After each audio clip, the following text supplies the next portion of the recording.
Welcome to Zeiss Inspect Correlate. In this video, you'll learn how to perform a simple strain analysis and how to display the results for the entire component, as well as a defined point and section of interest. If you want to try Zeiss Inspect Correlate, take a look at the description below. There, you'll find links to download the software, request a free trial, and download training data. To perform a strain analysis, you need a project in Zeiss Inspect Correlate that contains 2D or 3D images or video footage of your test. The testing object should feature a stochastic pattern. I'll use a project containing data that was acquired with an Aramis system. That's why I can simply open the project. As you can see, the testing object features a stochastic pattern. Stochastic patterns can be used to analyze displacements, strains, strain rates, velocity, acceleration, and more. Because we're working with 3D data, you can switch between the left and right camera image. Simply click this button in the 3D toolbar. But don't worry if you're working with 2D images. The workflow I'm going to show you in this video is the same for 2D and 3D data. Now let's get started with the strain analysis. The first thing you need is a surface component. The surface component allows the software to identify and track facets, which basically are individual image areas. To find out more about the working principle and computation, take a look at the Tech Guide article, Introduction to Digital Image Correlation and Strain Computation. To create a surface component, click Define Component in the main toolbar and select Surface Component. We'll use the default parameters in this dialog. You can find more information about the parameters in the Tech Guide. But let's take a closer look at the selected surface. When I zoom in on the bottom here, you can see that the facet extends past the edge of the measuring object. Since there is no stochastic pattern in part of the facet, this would negatively impact the pattern quality and ultimately the strain analysis. To avoid this, use the selection tools in the 3D toolbar to define the surface area. In this case, use Select Deselect Polygon. For holes or screws, for example, you could use Select Deselect Circle.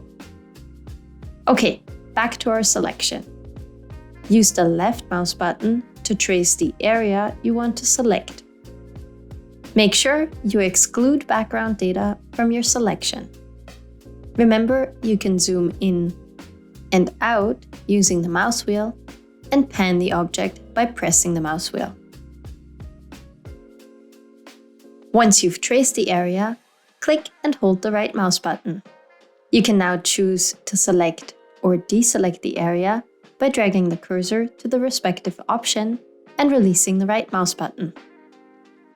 As you can see, the facets are now within the selected area on the stochastic pattern. You can use Ctrl and the left mouse button to display a preview for single facets. The few facets you see are actually just a preview. In reality, facets are computed over the entire selected area. Next, check the pattern quality. To do that, select Pattern Quality in the drop-down list here. In this case, the pattern quality is good, so click Create and Close to create the surface component. The software automatically computes the surface component over all stages. You can find the surface component in the Explorer under Part, which can also have a name, Actual Elements, Components. Now, in case you made a mistake or want to change certain parameters, don't worry about having to start over. Instead, simply edit any element at any time. Select an element, like the surface component we just created, right-click it and select Edit Creation Parameters, or simply press F4. Change whatever you want to change, even the selected area, for example, and click OK. The software automatically recalculates all the dependent elements, checks, and even report pages. Please note that the parametric inspection, which is the concept behind this functionality, is only available with a Pro license. Now the next step is to create an alignment. The alignment transforms the measuring data into a suitable coordinate system, such as the component coordinate system or vehicle coordinate system. Because we're going to check strains, the coordinate system must fulfill the following conditions. The x and y axis must be tangential to the surface. The z-axis must be perpendicular to the surface. Please note that if you want to evaluate displacements, these requirements do not need to be fulfilled. Make sure that you create the alignment in the reference stage because it represents the original state without deformation. In this case, the reference stage is the first stage in the timeline. Now to create the alignment, click the plus in the main toolbar and select 3, 2, 1. As you can see in the dialog window, we need to define 6 points. Use Ctrl and the left mouse button to define 3 points for the Z plane, 2 points for the line to define the Y plane, and 1 point for X. Now the intersection point of the X, Y, and Z plane is the origin of the coordinate system.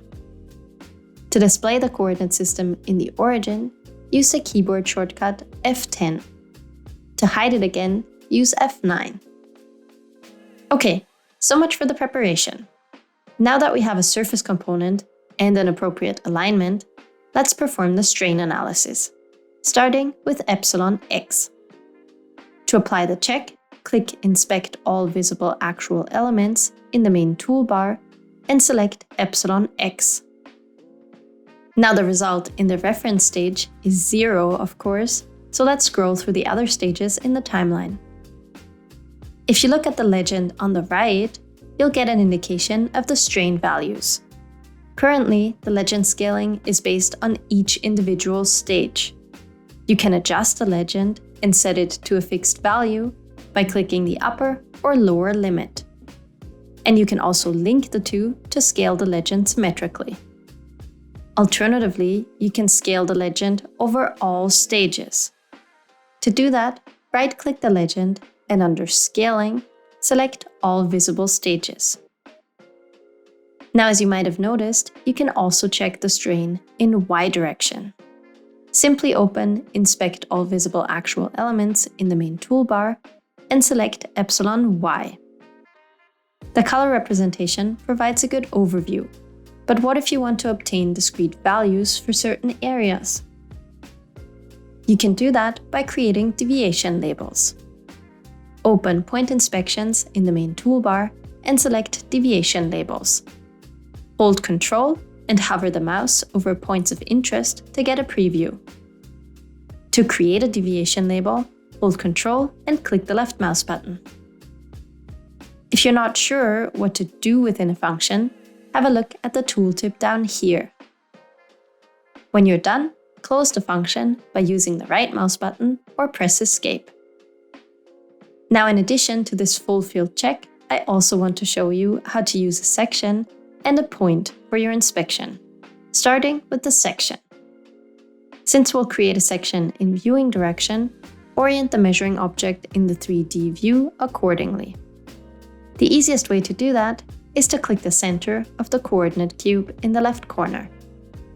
Then open Point Inspections in the main toolbar and select Section in Viewing Direction. Click 2 points to define a line for the section and click Create and Close.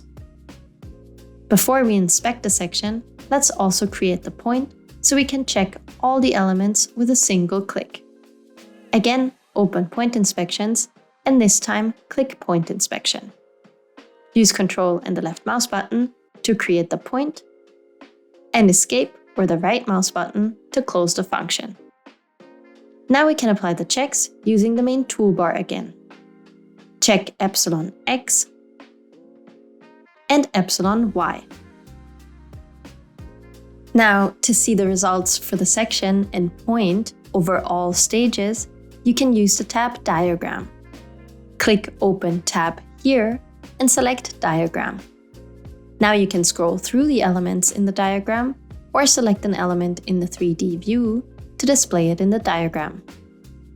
On a side note, the user interface of Zeiss Inspect Correlate is entirely customizable, so you can place a tab diagram or any other tab wherever you want.